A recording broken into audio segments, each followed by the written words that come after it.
starting with that one then. Yes, Oh yeah, I figured. Did you want to start with Fiziev with Rafa? No, people don't care. Rafa Hafa. Sounds like a Sepultura song. Does. Okay. Welcome to Heavy Hands. I'm Connor Rebush. That's Phil McKenzie. We're talking about UFC on ABC3. I forgot they had to deal with ABC. Hasn't it been like 8 years since the last one of these cards? They'd simply come filtered through to my domestic UK subscription. That's and right. I utterly filter out all other elements of them other than whether they're a pay-per-view or not. Yeah. Do you know that in the US on like Amazon, there's like a like BBC show package called BritBox? Wow. You have to subscribe to a special premium package called BritBox to watch, say, Would I Lie to You on Amazon Prime. Awesome. Yeah. You have to pay in like knees and farthings. yeah, somehow they're still taking shillings. But it's a lot of shillings. Would be. Welcome to Heavy Hands. We're talking about this next week's upcoming UFC card. Brian Ortega, Yair Rodriguez is the main event, and a fascinating main event it is. You were saying before, Phil, you thought we'd finally, there's got to be a come down. And maybe last week's card was the come down, that we were still enjoying the schedule so much we didn't know that it could really be as mostly uninteresting as it turned out to be. It's always the cards that you don't think are particularly good that shine.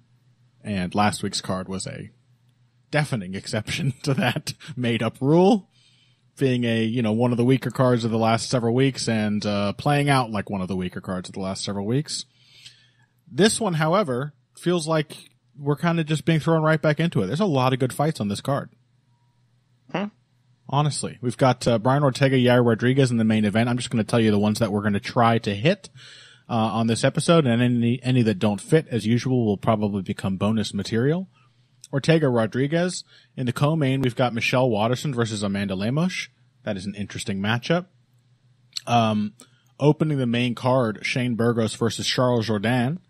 And then the second or possibly best fight on the card, buried down in the prelims, Ricky Simone versus our boy, Mr. Fundamentals himself, Jack Shore. Or as he's known, the Welsh bantamweight Alexander Volkanovski.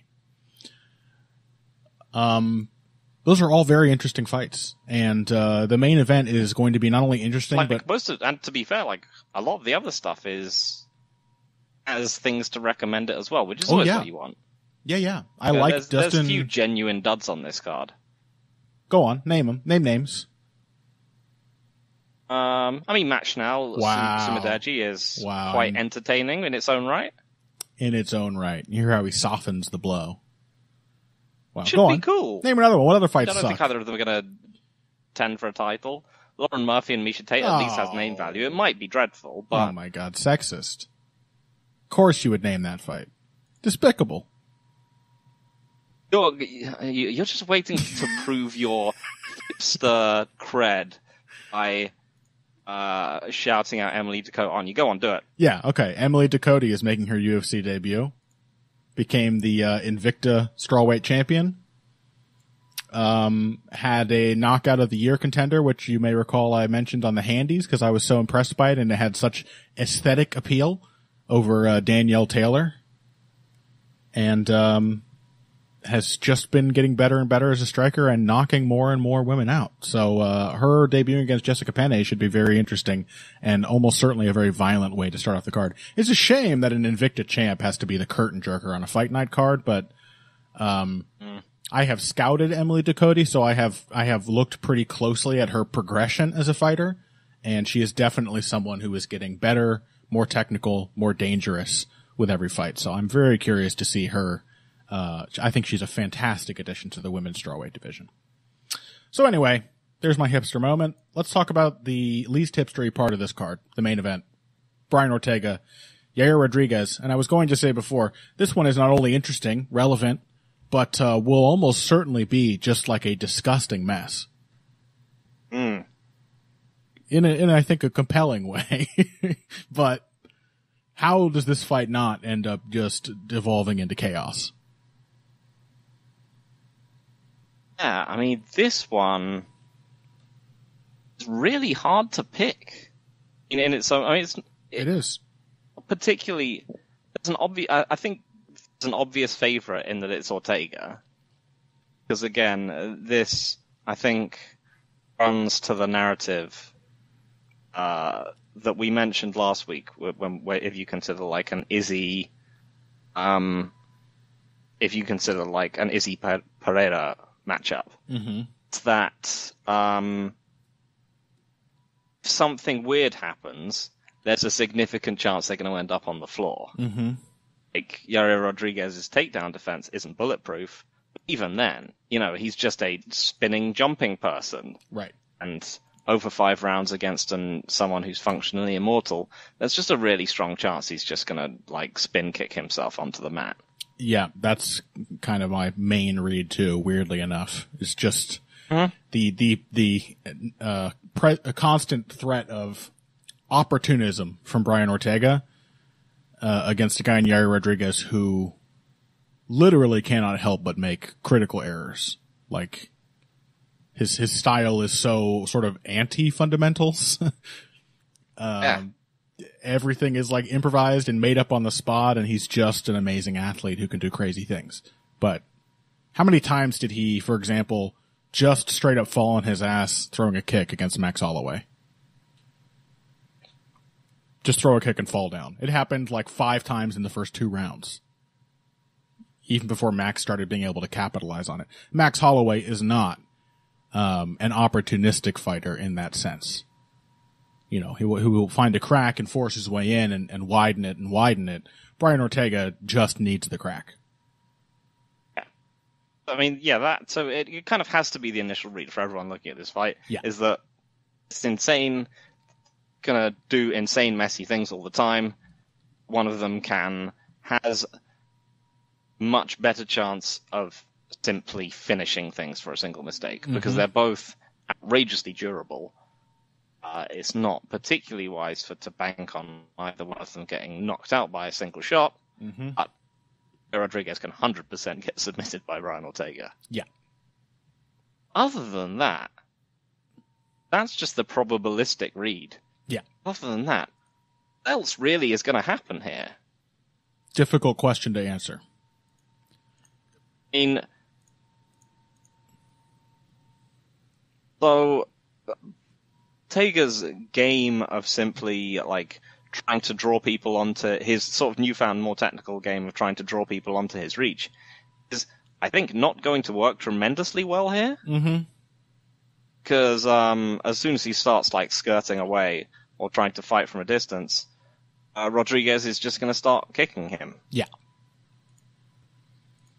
Admittedly, so you have to find yourself wondering: is Ortega, who does actually seem to be quite a smart, educated guy, is he going to, with regards to like his fight preparation, is he going to come in with specific kick counters? Is he going to try and hit takedowns off kicks? He should. It really seems like something he should be trying to learn to do for this particular fight. Yeah, I will say though, it seems like, I mean, as impressed as I was with that huge leap forward he took against Korean Zombie,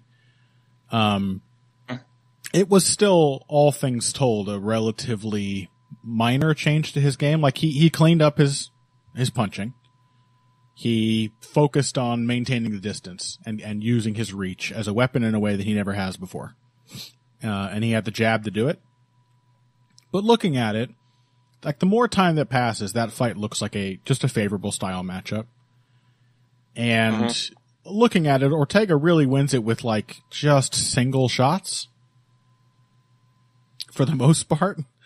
And then basically none of that works against Volkanovski. Like, yeah, he gets some counters in, but it just doesn't work, against a higher class of fighter. Cause you can't just skirt around and throw single shots. And I think that's true against Rodriguez too. I mean, I think, the low kicks are a huge concern.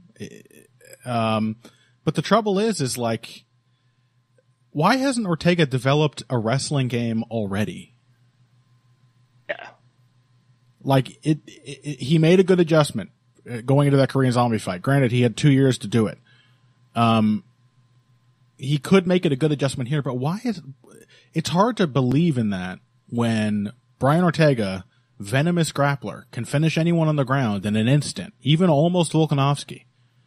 Like somehow he has still had the best performance against Volkanovski in Volkanovski's last 3 fights. Why doesn't he wrestle? It's like, he's not a good wrestler. And he has never improved that aspect of his game so far. Not that I've seen.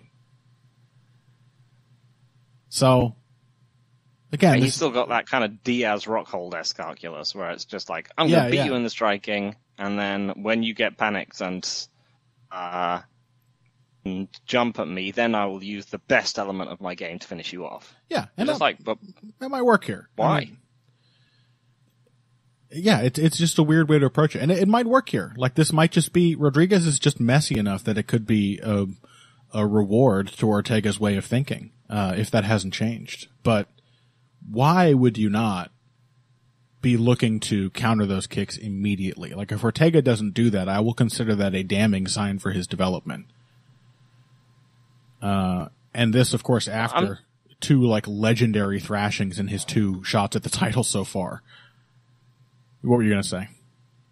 I'm trying to remember. What did the actual Ortega knockdown and guillotine sequence against Volkanovski look like? A kick counter. I mean, and because I sort of recall he countered with the right hand, but also kind of bundled Volkanovski off his feet. It was. I'm about to look at it right now, in fact. It was a caught low kick to a left-hand counter that sort of just knocked Volkanovski down because his ankle was caught. Which... So, yeah, that's an encouraging sign. He knew that Volkanovski was a low kicker. He's got some... Took him the better part of 3 rounds to get there. Tactical... Yeah. No, I don't think... I think... Volkanovski is both that he's a less threatening kicker than Rodriguez for sure, but he's also that measure. He's a much harder kick at the counter. Yes, for sure. Sets everything up better at collecting his leg, better wrestler defensively. Yeah, even doesn't just slam things in full power. Right. But the trade-off there is that if it's once again a case where it takes Ortega the better part of 3 rounds to come up with that adjustment, which is, frankly, kind of a typical Brian Ortega pattern. Outside the Korean Zombie fight, that is how most of his fights go, that he doesn't really start finding good solutions until quite late. Then is he just going to be taking way more damage? And again, this is all with the understanding that probably Yair will just fuck it up. In all likelihood, he'll probably, even no matter how well he does, he's going to just fall over at some point. I mean, he got, I seem to recall him getting crushed from top position by noted offensive wrestler Jeremy Stevens. Yes. He also almost got guillotined by Max. That's a less remembered part of that fight, but amid all of the Max showing that he had a wrestling game and a renewed interest in working from top position, he also very nearly got a high elbow guillotine on Yair that forced Yair to go to his back, which is a very Brian Ortega kind of sequence to have happen in a non-Brian Ortega fight. So, I mean, ultimately, no matter what nuance we add to this, I am going to end up picking Brian Ortega because of that. That things could go spectacularly wrong. You cannot trust Yair not to screw it up at some point over 5 rounds, and you also can't really pick him to knock Brian Ortega out. Yeah. Because no one's ever done that. Yeah. Could happen. I mean, again, Ortega's 2 major losses in the division, neither one that far removed from the other, are horrific. They are both of them potentially, in fact, likely career-altering amounts of damage. So it could happen. Did we see any other improvements from Rodriguez? Like, a lot of this, the current feeling about him, I think, comes from that weird but great performance he had against Max Holloway. Did he show anything else? Has he sharpened up at all? Aside from just an obvious willingness to throw down with the best fighters in the division?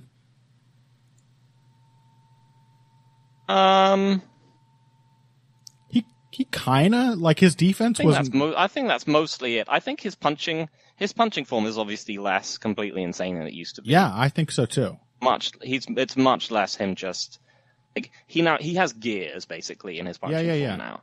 In that he can be throwing like a nice straight German 1-2, or he can just go back to classic Yair and just start slinging mad hooks in the pocket. And if you combine both of those things with the fact that he can also finish those like punching combinations with any one of like 12 different kicks, just a tremendously potent offensive threat. I agree. I think his... And, you know, it was someone that it was just really hard for Holloway to just kind of lean on. I mean, obviously, you know, Ortega did the best out of anyone in Volkanovski's recent fights, but Rodriguez is much better against Holloway than Ortega did. Oh yeah, no question. Yeah, he's just super game. I agree. I think his combinations looked tighter, at least at times. I also want to say, like, his defense is like for all of us like technical snobs, it's like a joke. The slipping and turning away and the terrible footwork he was doing in that fight. But it did demonstrate an awareness of defense that we've not really seen from Rodriguez, and some ideas about how to change position and reset. So, like, again, in such a Yair Rodriguez way, where everything is, there's just this constant feeling that everything is being improvised, that none of these there's no strict technique behind any of these movements, that he is entirely a flow fighter. Not a flow born of technique, but a flow just born of, you know, gaining experience and already being an extremely dynamic athlete. But, he's like actually tricky in exchanges. And I think if you're Brian Ortega and you're going out there throwing single shots and hoping to just pick him off with jabs, Rodriguez is going to surprise the shit out of Ortega on the feet a lot. I would almost go so far as to tentatively give him an advantage in all the striking portions here, just for his willingness to eat a shot and come back with something. I don't think Ortega has the ability to remain defensively sound once he actually gets into an exchange. I think we saw that is still the case in the Volkanovski fight, and even at points in the Chan Sung Jung fight, that he was just able to hurt Korean Zombie worse than he was getting hurt. His durability is obviously an asset, but he's still kind of stiff and awkward when he actually gets into the pocket. And Rodriguez is awkward, but not stiff. Once he has essentially, once Ortega has thrown, he just has to stop for a while, right? Before he's, you know, it's either, you know, it's not that he can't throw in combination, because obviously he has, in several occasions in the past, like, just gritted down and gone for it. Like, this is not what he really wants to do. Also, like, as soon as he thinks something is coming back at him, is often just shutting down. And he's like, he basically just waits for them to stop, which allowed Holloway to just start building and building and building on him, and just, you know, landing progressively longer and longer combinations. And Yair Rodriguez can 100% do that. Yeah, he can replicate that in his own particular way. Yeah, I mean, whereas, you know, Holloway was doing it by sort of facing Ortega and taking angles on him as Ortega was just retreating out of the pocket and just chipping away at him. Someone like Rodriguez will just be thumping him with massive punches and kicks. So yeah, I mean, I think there's a real chance that Ortega will be taking like horrific damage from very early on in this fight. And a lot of it attritive too. Yair Rodriguez, for all his faults, the man works the legs and the body diligently. He will just slam a strike into whatever target is open. No seeming order to like how it's set up, or while still retaining the ability to just like lose focus and stop pressing a given advantage, he will still work whatever target you give him. And yeah, it's almost like Ortega has lost some of his flowiness on the feet as a consequence of his technical improvement. And maybe he gets it back, as he continues to stick with this boxing style, but really, like, his best moment in the Volkanovski fight outside of the opportunistic grappling stuff were when he kind of threw some of the technical improvements to the wayside in round 5 and just ran forward and kind of became classic Brian Ortega, just trying to put things together. New Brian Ortega leaves far too much space for this fight to be easy. So yeah, I'm going to pick him because Rodriguez is going to fall down. That's it. I think I also got to. I was really the more I thought about it and like watching, Holloway Ortega running in the background, made me very tempted to pick Rodriguez because there's such a big chance that Ortega just gets absolutely chainsawed. Yeah.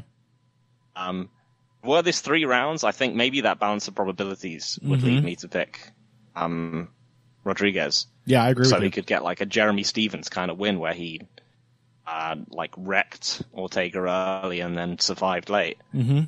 5 rounds, I just got to knowing how outrageously durable Ortega has been.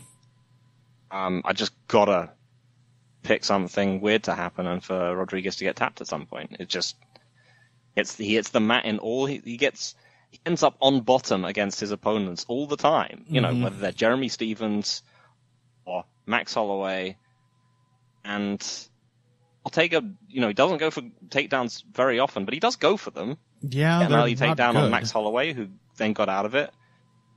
Got the kick takedown against Volkanovski. You gotta just assume it's going to happen at some point. Yeah.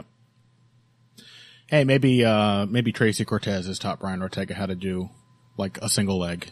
That would be good. Maybe he's gained some wrestling. Genuinely. Seriously, maybe he's gained some wrestling technique from that relationship. That would be a huge improvement for him that has been sorely lacking for so long. But yeah, there's too many opportunities in the Yair Rodriguez fight to be safe against a bona fide opportunist. Brian Ortega it is.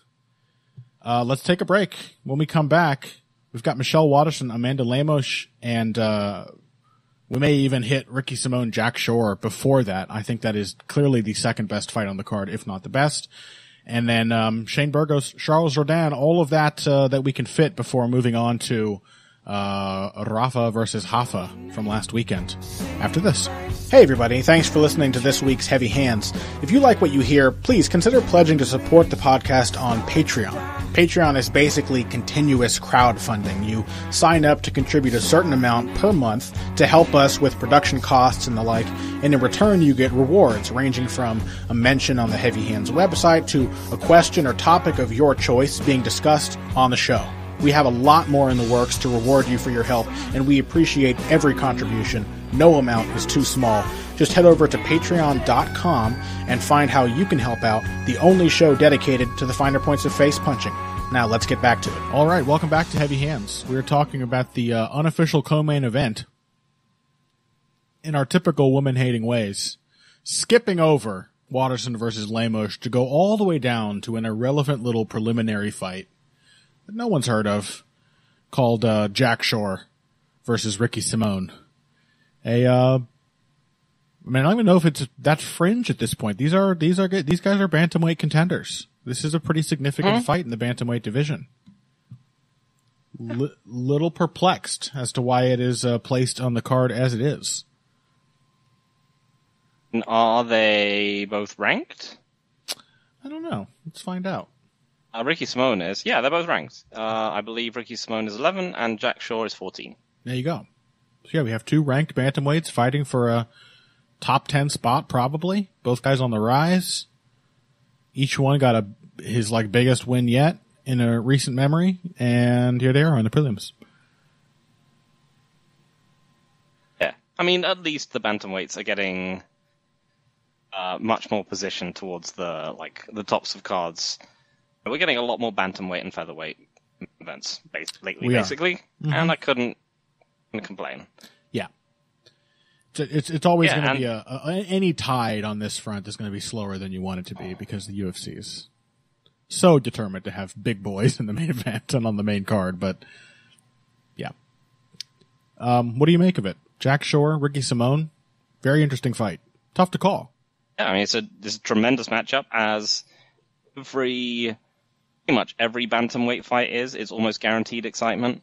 Yeah. Rafael Assunção held the excitement of bantamweight back bravely with only a right hand for so long. Tried to make that division pedestrian. God damn it!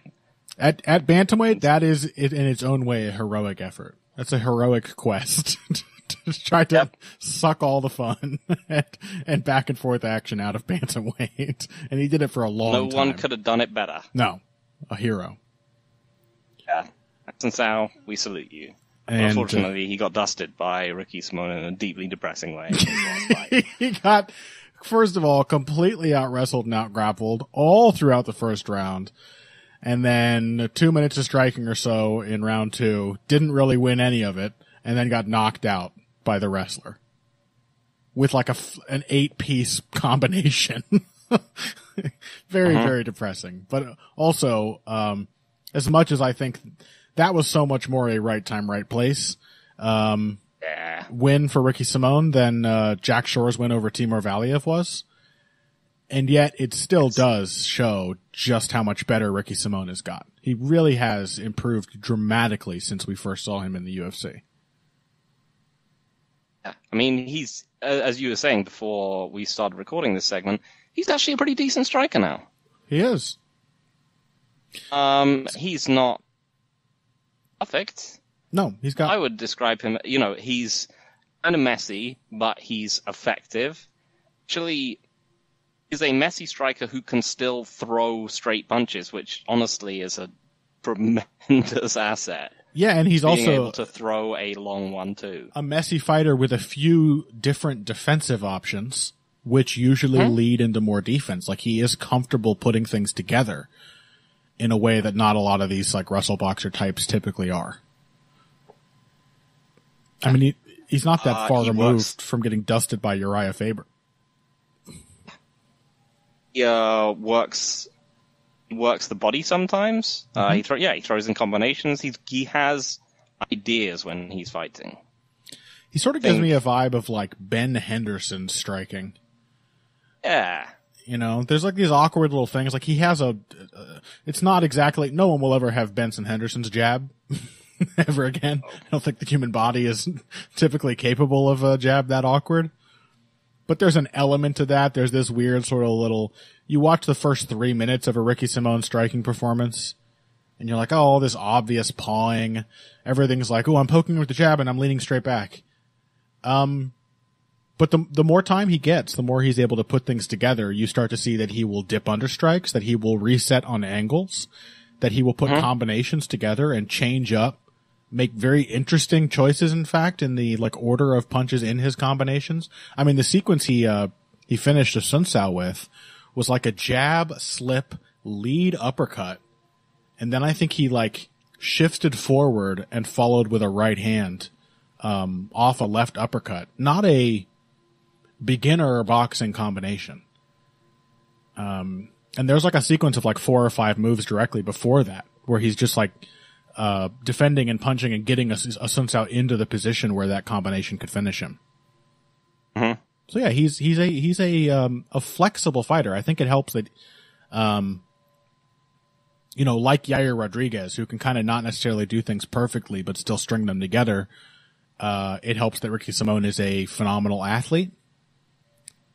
He is just insanely powerful and dynamic, and I will never forget just the scrambles and wrestling sequences in that fight he had with Dwalishvili.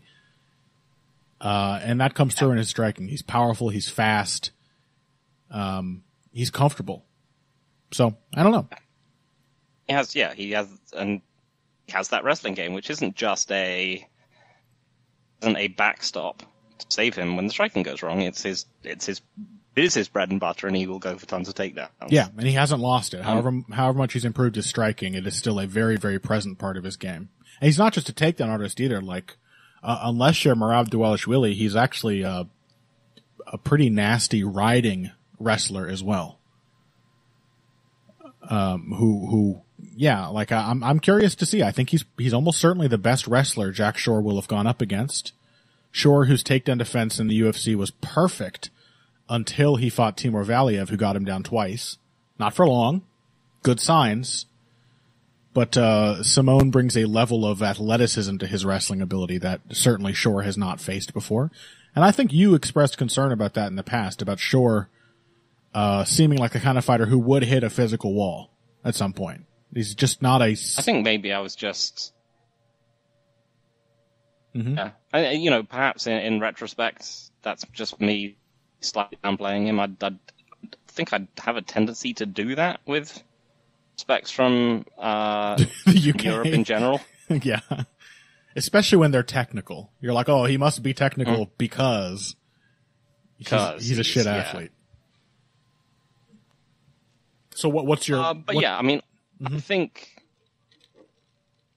the Valiev fight, I think, is notable here because I don't think Valiev is really a different fighter from Ricky Simone in a lot of ways. Yeah. They have a lot of the same craft and cunning and wildness. I think probably the same weaknesses as well in that way. So, I mean, I think you can find a lot of parallels between Valiev against Shore and Simone against Font. Mm-hmm. This was when Simone was looking to essentially he just ended up trying to trade jabs with someone who was much better jabber than him. Yeah. And I think it kind of revealed how central that pouring jab is to his game, and I think probably in retrospect why he got knocked out by Uriah Faber, because that's what Uriah Faber does. He cross counters jabs. Mm-hmm. Yeah, so it was actually, it was a close fight. It's a great fight, and well worth revisiting. But Font is constantly jabbing Simone down the middle in much the same way as Shore kind of did to Valiev. Yep. And like other notable things, like Font. Did you remember? Because I did not. That Rob Font is the one who hits the first takedown in that fight. No, I did not. Because I think that's another element of Simone's game in that he's that when he's got people reacting to his jab, he rushes forward. Mm-hmm. I think his own base can be compromised at this point, and he can be wrestled himself. Yeah, and Shore will go for it. I don't think there's anybody that Shore won't try to work the totality of his game against. He's that kind of fighter. Yeah. I mean, I think in general my read is simply like, this is the Valiev fight with some of the sliders moved around. I think the comparable athlete, perhaps possibly a slightly better one. He's a more willing wrestler. But, I don't think he's a better striker than Timur Valiev. Even given the praise we've heaped on him, I think he is probably still easier to hit. And just like less diverse as well. I mean, in that he won't. Valiev like throws everything. Yeah, I do feel like Simone really is I think he makes up for that by having some nice calculated variety within his boxing. Yeah, he is classically a wrestle boxer. Yeah, and I think he is a better, perhaps not a better striker on the balance, but a better boxer than Valiev. I think he puts together better, longer combinations. He has the ability to, I mean, when Simone keys in on that jab and comes in, he lunges in, he gets out of position. I think it almost more than anything does expose him to wrestling counters. Saw a bit of that in his fight with Dvalishvili as well. But I think that is because he is actually relatively defensively aware of what's happening in the striking, especially the longer the fight goes on.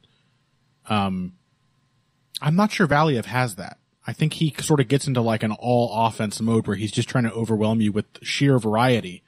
Simone is coming in behind that jab, expecting you to throw back, fully expecting it and seeing that as his moment to make you miss and then continue piling it on. There's a little more of like the builder, the layer builder, I think, to Simone's striking that includes, again, not great defense. I agree. Like at range, he's probably more hittable than Valiev because he just doesn't move around as smoothly. But getting into the pocket, I think he may actually be, for that reason, more dangerous to exchange with. Also the fact that, maybe on par with Valiev in a lot of ways physically, but I think he's more powerful as a puncher. Yeah, I mean, I think he's just physically bigger. Yeah. I don't think of Valiev as being like a massive weight, but Simone's just like, he's a pretty bricked up dude. He is. So yeah, I mean, I have the same general feeling. I mean, I agree Valiev is a good parallel. I think a lot of the same things are true, that here you have a guy who's going to come in square. He's going to give you a lot of sort of obvious first layers to key in on that. I mean, the most impressive thing that Shore showed against Valiev, I think, was really exactly what I was looking for. It was a rare occasion where I was like, my pick was like an optimistic one. Where I was like, he can do this. These are the opportunities. I'm picking him on the idea that he might do the right things. And the most correct thing he did was, I think, an unprecedented willingness to just punch with Valiev. To just rely on the fact that he could get to the target first. He was going to be more accurate, in better position. I think those same things are true, but I still think the exchanges are going to be riskier. Simone, more dynamic switch ups, more of a wrestling threat, and a harder hitter in those layered exchanges. So, yeah, I think it's a tricky one. I don't know. I mean, what is your sort of feeling on Jack Shore physically? Did the Valiev fight cause you to reevaluate his athletic ceiling? Phil? Yeah, I think a little bit.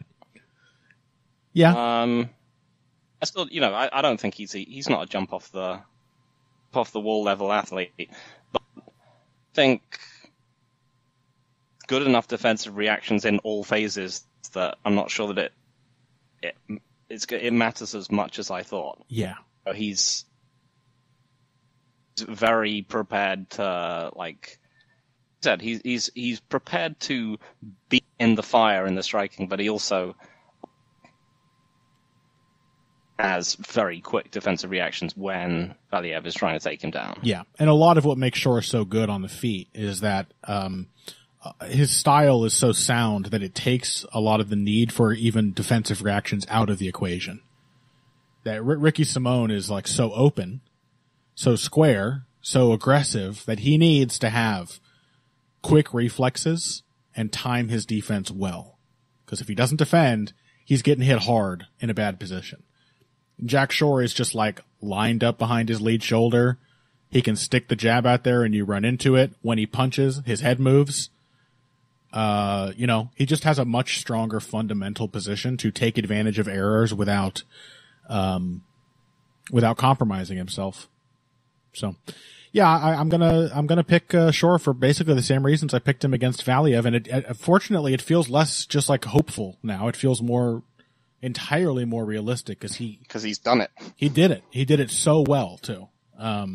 And with like a new level of ferocity too, like the other thing that you really want to see before you're super willing to believe in a guy as a contender is like, as the level increases, is he going to be a killer? Is he going to match the intensity of these better athletes, these more dangerous fighters? And he absolutely did that. So yeah, I'm going to pick him as well, but I remain curious about Simone's level of wrestling, his physicality, and just the fact that he seems to have a better chance of having things go wrong and maybe just being able to get back into the fight with singular moments, both with the wrestling and the punching. I mean, again, like, I think Shaw had just a bit of a size edge on Valiev that I don't think he'll have, and there's just a risk that grappling with Simone will just tire him out, because if that's the fight that we end up with anyway. Because honestly, I think Shaw kind of has to protect himself via jabbing Simone up and kind of limiting wrestling exchanges in that way. Mm-hmm. Because I just don't think there are very many fighters in general who can scramble with Ricky Simone and not get exhausted at the kind of pace that he hits. That's why that Dvalishvili fight is so freaky. Yeah. The pace, because the it's fact two that people someone with is still absolutely alive. Monstrous cardio. Yeah. 100%. Yeah, I mean, it's a great fight. You can't go wrong with pretty much any ranked bantamweight against any other ranked bantamweight. Right. But yeah, I will also be picking Jack Shore. Yeah, I just love Jack Shore in this division. He's the fact that he's just such a clean, clinical fighter in its weird way feels like a wild card at bantamweight. He may have like the right elements to his game, and just the level of consistency to take advantage of a lot of other fighters who are used to getting into wild fights. Jack Shore's that fight with Valiev turned wild, but it was a contained wildness at all times. You never got the sense that Shore was out of position or losing control of the fight. He's such a measured fighter. I just really, really enjoy watching him fight. Should be great. Absolutely. Okay, let's talk briefly about the actual co-main event then, the official one. It's Michelle Waterson versus Amanda Lemos. Waterson coming off that loss to Marina, is it Rodriguez or Rodriguez? I can never remember. Rodriguez? Thinking Rodriguez, but I don't know whether that's because I've just seen Gregory Rodriguez lately. Yeah, it could be. It could be. The rule seems to be usually double R's in the middle of words seem to always have the h sound. But single R's, they're very tricky in Brazilian Portuguese. I think also that may be a regional thing. I think I recall hearing sometime that it's like a Rio thing, and in other parts of Brazil, people don't do the R's as H's things at all. Oh, so, no. I know. Don't tell Zane. It'll break his heart. He has enough trouble as it is. He still hasn't figured out that the NHO at the end of a name makes a no sound. He's still struggling with Pedro Munoz. Okay, so Waterson, Lemos. Yeah, Waterson coming off that loss to Rodriguez. Lemos coming off the loss to Jessica Andrade. What to make of it? That Lemos Andrade fight was so bizarre. It wasn't really like a damning loss for Lemos because nothing it seemed.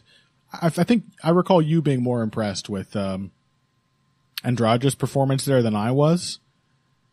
But Lemos didn't look bad. Just one thing went wrong. Right? Or do you disagree? Sorry, my audio cut out for a second. Mm-hmm. Oh, from my end. What was the question? Lemos didn't look bad. It was a short fight, but it really just one thing went wrong. She got caught in a weird submission most people probably don't even think is possible, against one of the few fighters for whom it really might work. Do you consider that a damning loss for Lemos? Has that set her back at all? Not really. Right? It just seems I didn't particularly expect her to win anyway. Okay, yeah, fair enough. Yeah, it was just super odd. And this just seems like physically a very tough matchup for Michelle Waterson. Yeah. I mean, but Michelle Waterson, we talked about this before, has always surprised me. Yeah. I've always kind of underrated her a bit, which now makes me worried that I'm going to run back in the other direction. Yeah. My instinctive reaction with Michelle Waterson fights is just to be like, this is a gross physical mismatch. Yeah, this is a disgusting physical mismatch. The other person's going to outsize her by a ton. She's not going to be able to get her wrestling going in any meaningful way. She's not going to be able to finish them. And then it's going to come down to Jackson Wink kicks from range. Yeah. And that's just not going to cut it. And yet, she remains a successful fighter, and wins much more than I give her, much more than I expect her to. But yeah, that being said, am I just going to take this for the same reasons? I mean, so yeah, one of the things that we I think people have, including I think a friend of the show Jack Lou, have pointed out, like, we do tend to, or was it? No, I believe it was Knockout Ned. Okay. Michelle Watson is like a genuinely good wrestler. Yes. He had to correct us on that, I think, more than once in the past. We're like, I don't know. Yeah, the wrestling is always the thing. Somehow, it's such a continually surprising element of her game that I have repeatedly forgotten about it in the past. I'm like, she doesn't really hit reactive shots. I think I've said that on at least 2 occasions, trying to predict a fight of hers. She does. She actually does, and she hits pretty much every variety of takedown. Yeah. She is like a good wrestler. But also, like, the other factors are also undeniably present. She's chronically undersized, and due to that factor, tends to run out of gas. Yeah, and she also goes for the bad takedowns. Like, when you say every variety, she also does. Yeah, that's a good... Yes. Like, she will press her wrestling, and she has good takedowns. She also has very risky takedowns. She does go for the head and arm throws. She has paid for it in the past. Lemos is relatively strong as a defensive wrestler. I think Lemos is one of those fighters who her athleticism takes her a very long way. I think just fundamentally she is difficult to off balance. So I think if Waterson does get her down, it's likely going to have to be a well-timed shot in open space. Or a kick counter. Seems like another opportunity for Waterson to get her down. If she does, I mean, I have very little reason to think that Lemos is going to be able to hang with Waterson on top of her. Like, she's going to give her back. She's going to get controlled at the very least and very likely threatened with submissions. Waterson has a great rear naked choke, is a great back taker. But most people don't really take Lemos down with any success. I think Angela Hill got her down once in their fight.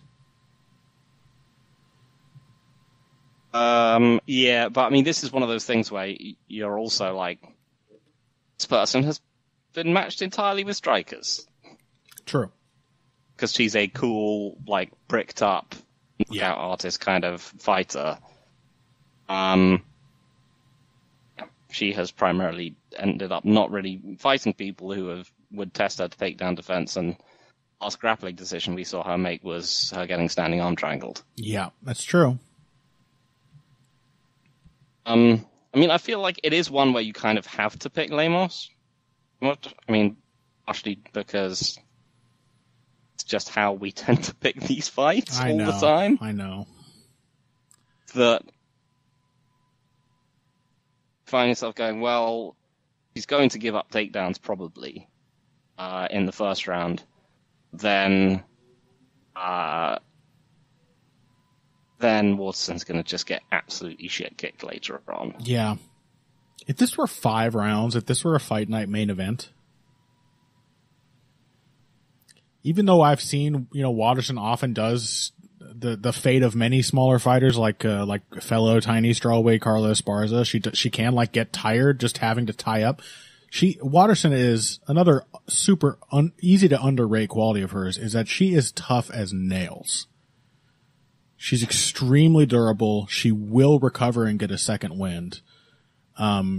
She's made it late in so many tough fights. Like, all her fights are tough because of the ever-present physical mismatch that we talked about, that we always talk about.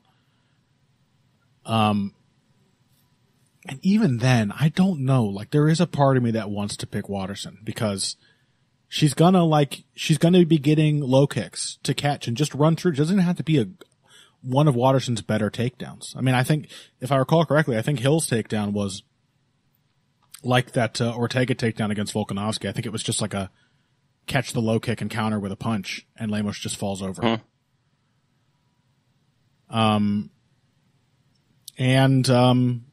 Lemos can get tired, and it doesn't always even take her opponent forcing a fast pace out of her. She she does still have a tendency to just throw everything with maximum heat because she knows how hard she hits, how fast she is.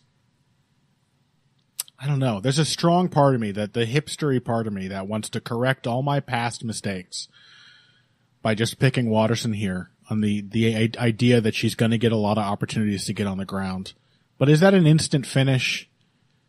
And does she not get more badly beaten up? I mean, Lemos is an unusually dangerous striker for this division. Hmm. We're going to talk about the dearth of wrestlers that Lemos has fought. Who else has Waterson fought that's like this dangerous on the feet, even just for one round? I mean, Marina Rodriguez. That's basically the closest one. And Rodriguez, I mean, she won that fight with consistency. Was a 5-rounder, and it was harder than I think many of us thought it would be. Yes, and Rodriguez beat her with sort of dogged consistency. That's the thing I still question about Lemos. And Rodriguez is actually, I believe, quite a bit taller than. Oh yeah.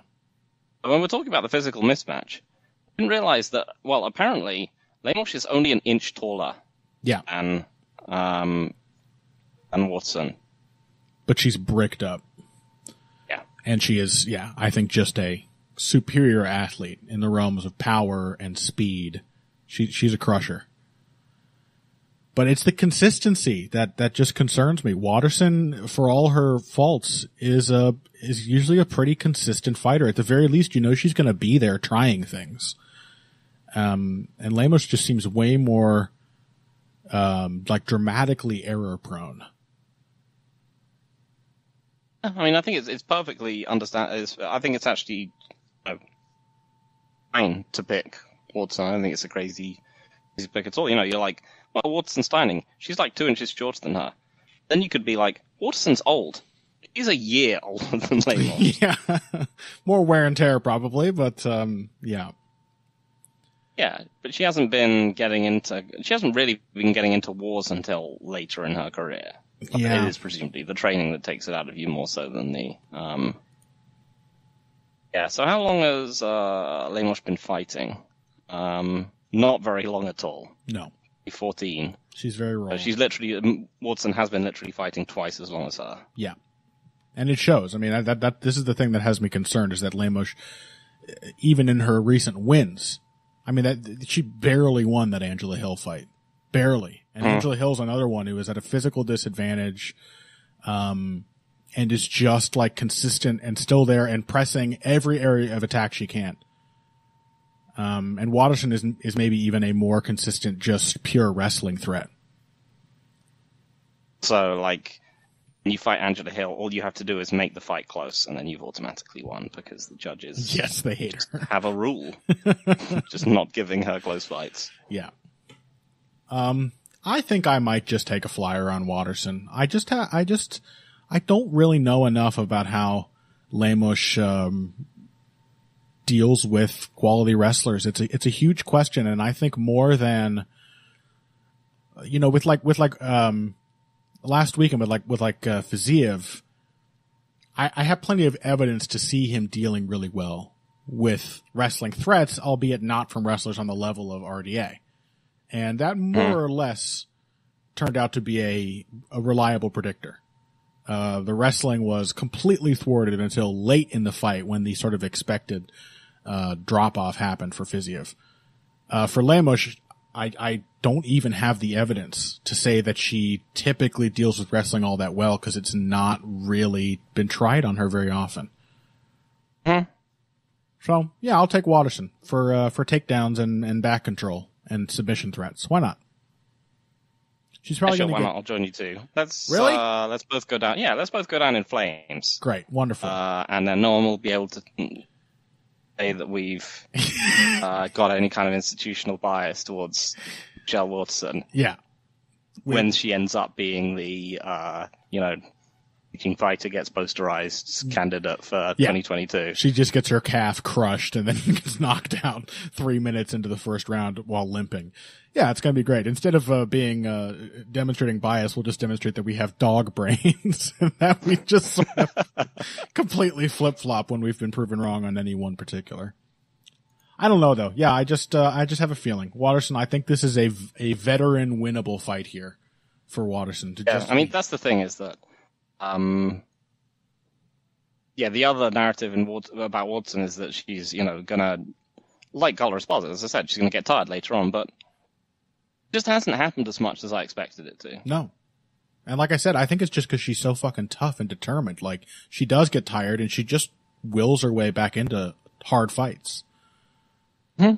And if anyone's getting tired here, at least Waterson has the potential to, like, ride things out in a state of exhaustion. I mean, if both fighters are going to get tired, and I have every reason to think that'll be the case, I've yet to see Lemos in any kind of hard fight where she doesn't wear herself out, then usually my rule of thumb is to favor the wrestling advantage. That's just the thing that it's easier to bank time in when you and your opponent are both exhausted.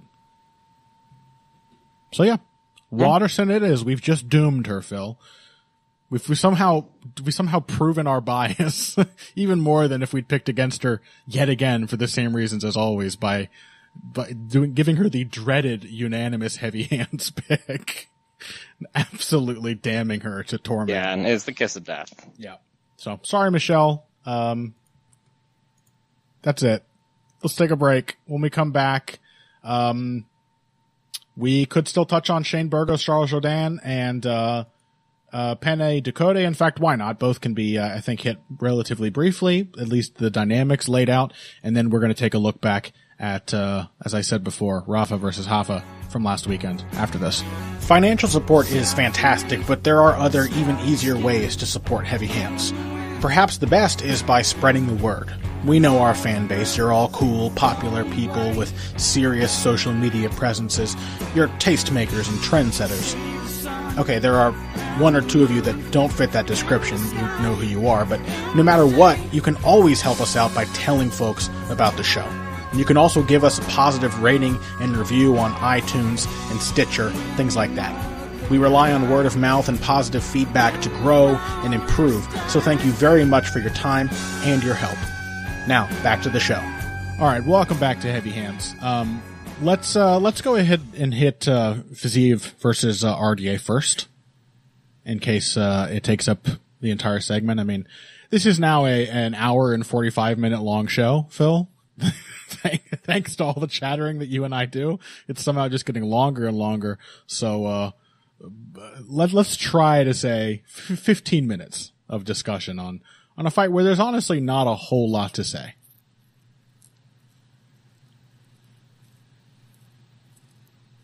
Apparently nothing to say, in fact.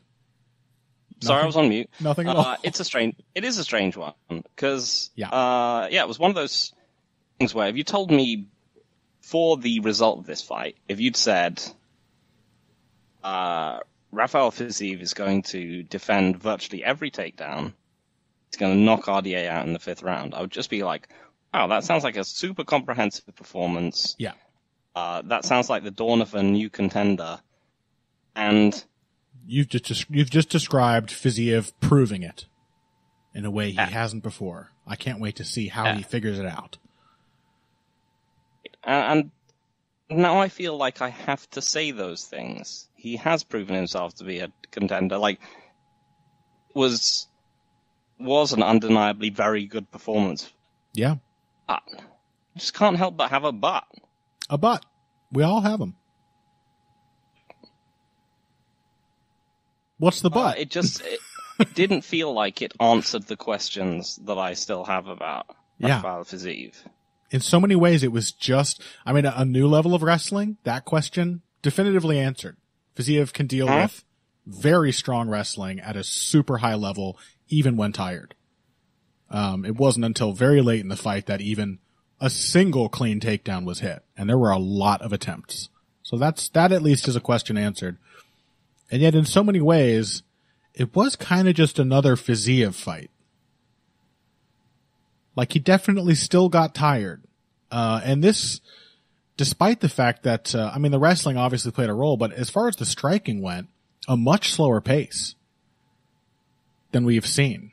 That's the weird thing, is that it didn't feel like, if you said, this happened in the 5th round, you'd be like, wow, has Fiziev kept up with RDA? it really just felt like RDA's pace was just slowed down from what it is. This is not, this was not Ferguson RDA. No. This felt like a much slower pace than Fiziev Green. Oh yeah. And so you ended up just feeling like much of his ability to kind of much of his ability to like maintain his cardio has been due to the fact that he's just kept RDA in kind of necessarily sparring mode, but certainly cautious. Mm-hmm. Did not have anything like the metronomically high pace of RDA versus Covington or Ferguson. No. And some credit for that absolutely has to go to Fiziev. I mean, I think we talked a little bit about how he might deal with the prospect of RDA pressuring. And I sort of floated the idea that he might let RDA pressure a bit and try to blunt that with counters and just like taking advantage of foot speed and agility and kind of forcing RDA to reset a lot. And he did a good job of that. There were long stretches of this fight where he was kind of fighting off the back foot, or at least not trying to press forward, not doing anything to really make it so RDA didn't have the option to come forward. And he moved side to side a lot. He maintained distance well, and he timed some really creative and unpredictable sort of blitzing counters, sort of like Donald Cerrone-esque counters, where RDA would overcome it on one thing, and then like a weird 4-punch sequence ending in a kick would come back at him and send him backpedaling as he does. I thought those were all well-chosen ideas. And you also have to give credit, sort of weird and like irreproducible as it seemed, the knockout did come in a sequence that was right in line with sort of the ideas he had been playing with the entire fight. So it's not like you can say, it just came out of nowhere. That was the first time he pulled that idea out. Like, no, he was doing these sort of step-in knees into like shifting punch combinations all throughout the fight from the very beginning. Yep. So yeah, like you do still have to give him credit. He thwarted the takedowns. He helped slow RDA down in order to have that, in order to extend himself into the fight. But I don't know. Like, what if RDA wasn't RDA? What if he had just kept pressing forward and I don't know, maybe he would have got knocked out. What if he was just like a younger version of RDA? Right. Was just a bit physically tougher and could, admittedly, RDA still has great cardio. Oh yeah. He had real cardio in his prime. I mean, he fresh coming into the 5th round here. He looked fine. You look at the sort of like pre-round shot, reverse shot thing of each fighter, and RDA looks fine and then just gets KO'd. But Fiziev looks ragged by the end of round 3. Yep. So it was still an advantage. You still have to be impressed by what Fiziev did, but yeah, it just sort of feels in line with what we've already seen in a weird way. Yeah, I mean, so when we talked about the Ferguson fight, I think there's a general thing about RDA is that he needs a gap to pour in through for his game to kind of expand behind. Mm-hmm. And that was always going to be the challenge for him, especially with Fiziev early, is that Ferguson didn't allow him a gap because Ferguson he filled all the just spaces. Constantly challenging him. Yeah. And the same thing kind of happened here in that primarily, like, I just didn't feel like RDA couldn't get past Fiziev's jab and left hook. Mm-hmm. Which is, again, is actually a pretty cool thing to see. Absolutely. It's rare that you see someone fighting against a southpaw in MMA and just jabbing and hooking the shit out of them. I think it probably discombobulated RDA quite a lot. Mm-hmm. That he would just slip the jab to the outside, left hook. Mm-hmm. And RDA would occasionally feint that motion, his hips, the step to the outside, or the loading of the hook, and then he would just kick RDA in the gut. Mm-hmm. RDA just found himself constantly guessing. Yeah, I mean, so Fiziev he is clearly a genuine quality fighter. And I am honestly, really excited to see him against any of the people that he's going to be going up against next, whether it's, I guess RDA Jr., he could fight Beneil Dariush. That's probably who they're going to make him fight. I was like, who the fuck is RDA Jr.? Yeah, okay. That sounds good. Well, we also already talked about Dariush as the best potential opponent for who was it? Who's the featherweight who for did we talk about? It wasn't Jalen Turner. It was Sarukian. Who was it? Yes. Yeah. I think it was either Sarukian or Gamrot. Or Gamrot, yeah. Gamrot, I think was Fiziev Gamrot. Also, love to see it, especially because Gamrot will be absolutely relentless with the takedowns in a way which perhaps even RDA wasn't. True. Yep. But weirder takedowns too. Yeah, one of the problems is obviously that everyone now is increasingly matching people on the rise in the lightweight division in the same way that people match the welterweight division. They know that there's just a giant block of people who aren't going to fight anyone else apart from each other. Mm-hmm. No one's like, Steve Poirier, because it's not going to happen. Yeah. Steve Gaethje, I would love to see it. It's not going to happen. Right. Yeah, so it's not a bad performance at all. It's in fact I think it's a particular we try to analyze fights frustration, where it was really a great performance. It's just you want to feel that you've learned something in order to sort of project how things play out going forward, and you just are left with a lot of the same doubts. All the particulars. I wanted it to be if RDA didn't win, then I wanted it to be a coming out party. Yeah, exactly. I don't know that it was that. Yeah. And yet, it's like, maybe it should be. Maybe again, we're just weirdo downers. Again,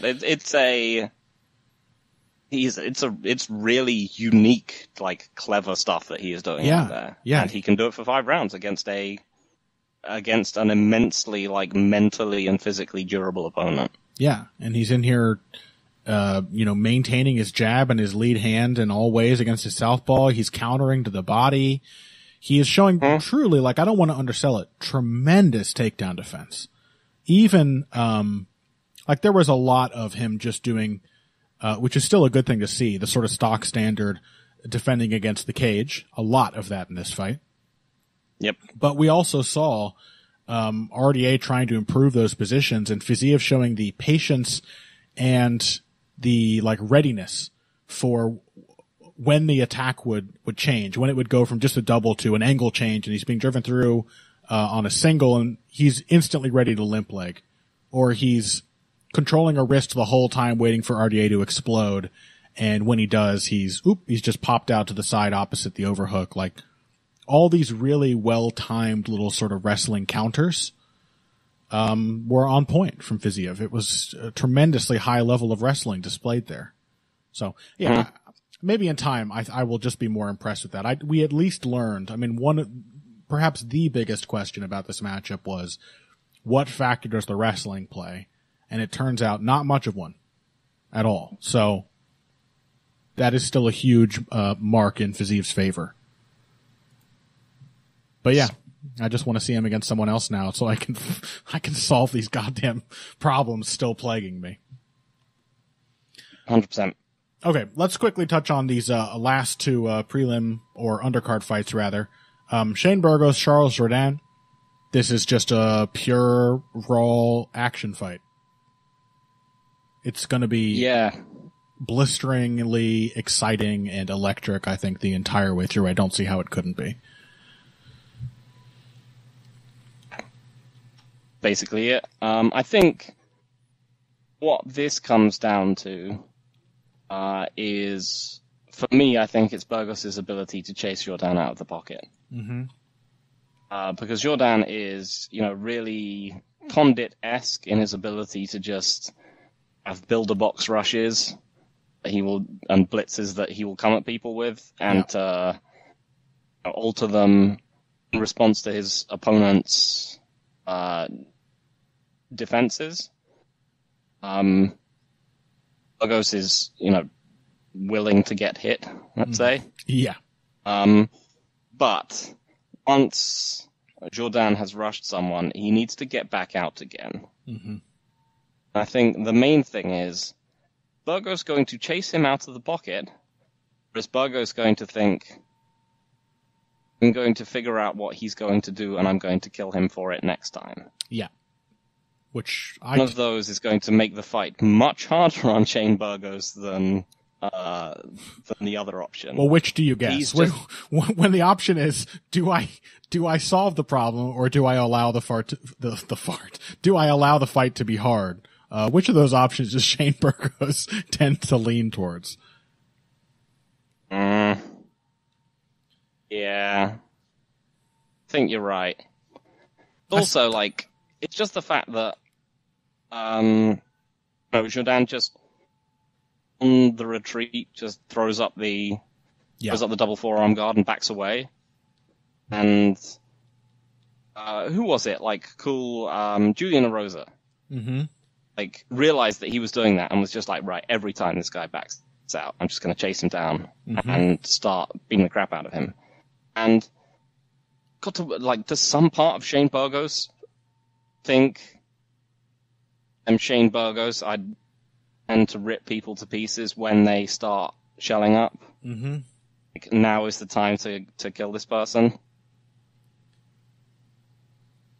Or does Shane Burgos think I'm going to be next time he blitzes me, I'm going to attack him on punch 3. Yeah. And then Shane Burgos finds himself ducking into a flying knee. Yeah. There will be flying knees. We know that. I think this is there's so many, almost the overall shape just looks good for Shane Burgos. He's going to be allowed to apply pressure for much of the fight. There are going to be ample opportunities to go to the body, something Jourdain himself usually has an edge in, but as you said, for just simple technical reasons, is constantly open to himself. I think Burgos is going to have opportunities to work the legs as well, something else he likes to do. Jourdain is a great kicker himself, but you can just trade kicks with him if you're willing to. And I just think it's Shane Burgos' innate Shane Burgos-ness that's gonna possibly lose him this fight, that he's just going to be edging forward and he can't help but present a target. The moment he inches into the edge of range, his head is the very first thing that comes into range. And Jourdain is, as I've said since he first caught my eye, a very creative, flexible striker who, given the opportunity to tee off on a target time and time again, will try every single trick in the book. He does everything he knows how to do every fight. And yeah, Shane Burgos is just going to give him the chance to fire that first shot. It could be like a really ugly version of what ultimately happened in the Calvin Kattar fight, where you're just giving this guy too many opportunities to queue up and figure out where your head's going to go after that first initial strike. And put different things together after that moment of initiation. So yeah, the other thing I'm curious about, I think this will be continue to be a thing that's going to be a problem for Jourdain, is this would be such a great time for Burgos to pull out his wrestling. He has wrestling ability.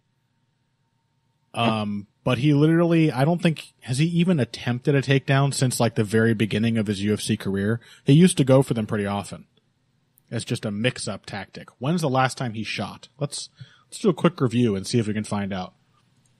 0 against Quarantillo. 0 against Edson Barboza. 0 against Josh Emmett. I mean, that at least makes sense. Why would you even try? 0 against Amir Khani. That also makes sense. Cub Swanson. Did he try to take Cub down? No, he did not. I mean, there's all these extremely tooth and nail striking battles where even though Burgos has the ability to just, from that very posture that he uses to initiate every exchange, just reach down and snatch a single leg just to mix it in there, could be a great tactic against Jourdain, who does not have great takedown defense. But I just don't trust him to do it. I think he's just going to spend 15 minutes just giving a really dynamic, creative, hard-hitting striker chances to tee off on him. And Jourdain, at the very least, is as comfortable as Burgos in an extremely hard fight. So I think I'm picking Jourdain. I don't really trust Burgos to ever solve his problems, and I think we've already seen evidence that those problems are having more and more dramatic consequences the longer he sticks at this. He just doesn't change. Mm-hmm. Yeah. I think I'm still going to pick Shane Burgos. I think a couple of reasons. I mean, it's such a weird question to ask, which is, which one of these guys has better defense? Yeah. Burgos thinks he does. Yeah. On the one hand, you have Shane Burgos, who tries in some way to be like... slick. Shane Burgos kind of thinks he's Rafael Fiziev. Yes. And slip them. And return fire, and that he can do this in the first layer of exchanges, and he obviously isn't. But he is still trying, and sometimes it works. Yes. Sometimes Shane Burgos looks tremendous. And essentially, when he guesses right, when he responds correctly, he looks like a genuinely very good boxer. Yep. Charles Jourdain has one defensive response, which is to put his hands over his head and run away. Well, you forgot to swinging back. Yeah. Yeah. Who is better defensively? It is genuinely hard to say. The guy who has defense or the guy who doesn't really care about it that much? Well, the guy who has a single bad defense, or like the guy who does good defense badly. Yeah. Just pecking at a buffet of good defensive options without ever settling on a fucking main course. Yeah. Yeah. But I think I'm going to... God save me. I'm going to pick Shane Burgos' defense to be better than Charles Jourdain's. That's because I think that when they get into those wild exchanges, Burgos can cap off Jourdain in an exchange, if you get what I mean. Mm-hmm. That once Jourdain is once the hands are up, he's out of there for a minute. Burgos is never quite out of there in the same way. No. Jourdain is always going to be at risk when he is throwing at Shane Burgos of something coming back at him in a way that I don't actually think Shane Burgos will be against Jourdain. Secondly, like the blunt physical thing, I just think Shane Burgos hits harder than Jourdain does. Yeah. I just think he's I just think he's a bigger puncher. I don't see Burgos as that big of a puncher. I don't think he typically gets like great weight transfer on his shots. I think he's accurate. I don't know. Jourdain certainly appears a harder puncher to me just because he puts so much into his strikes in a way that Burgos really doesn't. He sells out. But yeah, we'll see. I don't know. I'm just thinking of like the way I've seen people getting moved from Shane Burgos' punches. Like he hasn't. Yeah, that's true. He hasn't picked up massive amounts of like a huge amount of KOs. Like he's it looks like just a miserable person to get hit by. Yeah, yeah. Like Godofredo Pepe or poor Juan Amikani, like poor even like Billy Quarantillo, like who is someone who thrives in a war. Poor Charles Rosa. Burgos just kind of just outpunched him down the stretch. Yeah. And I think Jourdain is not. He throws. I think he throws a lot of himself into shots in part because he kind of has to. I don't think he's a naturally puncher. I think he's just super gritty and just is absolutely 100% determined to overwhelm people. Mm-hmm. I mean, I think I will take Shane Burgos for those two reasons. The defense being chief among them. Yes, I'm going to take Shane Burgos for his defense. And God, this is if both of us picking Michelle Waterson wasn't like... Yeah, fuck the Queen. God save Phil. Wasn't the whole, as Terry Pratchett would put it, the whole standing on the top of a in copper armor shouting, in a storm shouting, all gods are bastards. Uh-huh. If